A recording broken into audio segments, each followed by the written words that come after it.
Alors, comme vous le savez, je suis à la fois formateur en coaching et aussi superviseur. J'exerce le coaching depuis maintenant 15 ans. Je suis Master Certified Coach à l'ICF et à CTC pour le coaching d'équipe. Aujourd'hui, je vais vous parler des 4 grands cadres de référence en coaching qui sont bien souvent méconnus. On a tendance à confondre les outils, les techniques et puis le cadre de référence, c'est-à-dire le courant de pensée, le paradigme dont il est issu. En complément des 4 cadres de référence, il y a aussi 2 approches de l'accompagnement. Le constructivisme et la phénoménologie. Le constructivisme, c'est l'approche qui imprègne notre quotidien. C'est celle qui est la plus connue, qui nous accompagne dans l'entreprise, dans les organisations et qui imprègne et qui teinte nos cultures.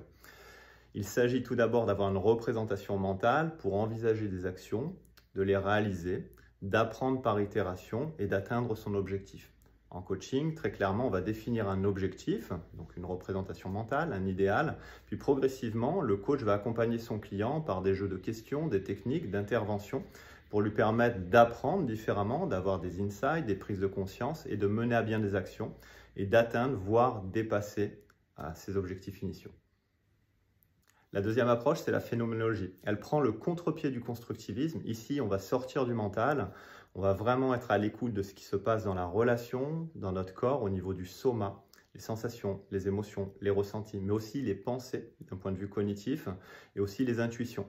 Si en plus, on a le droit de se partager ses feedbacks, si l'on s'autorise dans la relation de coaching à se partager ses feedbacks, alors il est possible d'avoir un niveau de réflexivité beaucoup plus grand pour permettre au coaché de transformer toutes ses relations, à la fois dans le coaching, mais aussi dans tout son écosystème. Et la transformation systémique est massive. Je vous encourage à expérimenter. Alors en coaching, comme je vous l'expliquais, il y a 4 grands cadres de référence qui vont teinter la couleur de l'accompagnement, c'est-à-dire son orientation dans le traitement de la demande du client.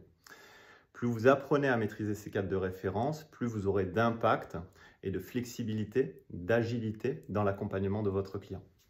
Pour les 4 cadres de référence, le premier, c'est le cadre clinique. Ici, le symptôme ou le problématique apporté par le client va concerner à la fois sa personnalité, l'organisation de son désir et les dynamiques inconscientes. Il s'agit notamment, en termes de concept, de manier le transfert, le contre-transfert, l'identification projective, les projections. Tout un vocable à la fois à intégrer, à apprendre, à éprouver, soi-même dans sa propre psychothérapie, pour comprendre tous les enjeux inconscients relatifs à la demande, toutefois sans rentrer dans un contexte de thérapie. Le deuxième cadre de référence est le plus connu, le plus pratiqué par les coachs, qu'ils le sachent ou non. Il concerne l'aspect cognitif et comportemental.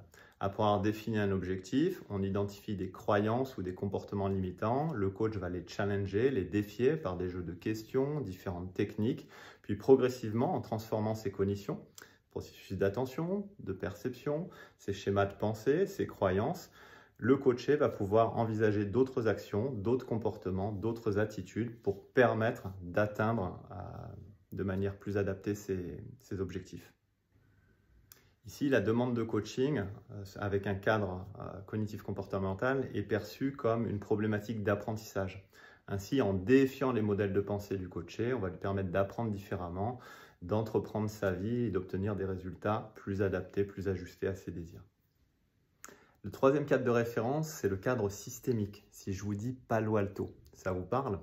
Ici, la demande du client concerne une problématique liée à la communication.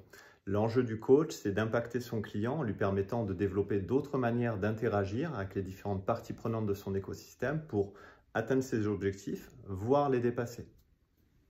Avec cette orientation systémique, j'aime beaucoup utiliser la technique des constellations systémiques. Quand je l'explique à mes clients, je leur explique que c'est un gain de temps phénoménal et je qualifie souvent les constellations systémiques d'une solution simple pour résoudre des problématiques complexes. Une constellation systémique, c'est une représentation spatiale de la problématique du client. Concrètement, on va positionner dans l'espace des objets ou des personnes pour comprendre ce qui se joue dans les interactions entre elles. Et grâce à cet accès au soma, à ces multiples informations, que ce soit sur un plan cognitif, émotionnel, de la sensation, il est beaucoup plus facile d'identifier des pistes de résolution. Je vous recommande l'expérimentation. Le quatrième cadre de référence est très cher à mon cœur puisqu'il concerne la maïeutique. Il s'agit de faire émerger de la demande initiale du client une demande réelle qui est un appel à construire une vie riche de sens, que ce soit à un niveau professionnel ou personnel.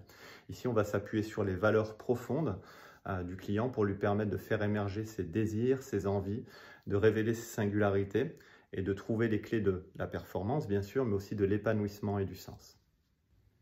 Que ce soit en formation de coaching humaniste, en coaching auprès de mes clients et avec vous en supervision, j'utilise ces 4 cadres de référence et ces 2 approches pour affiner votre demande, aboutir à une demande réelle avec des enjeux profonds pour vous permettre de dénouer tout cela, atteindre vos objectifs et les dépasser et incarner pleinement une posture d'accompagnant qui allie réflexivité, profondeur, performance, épanouissement et sens.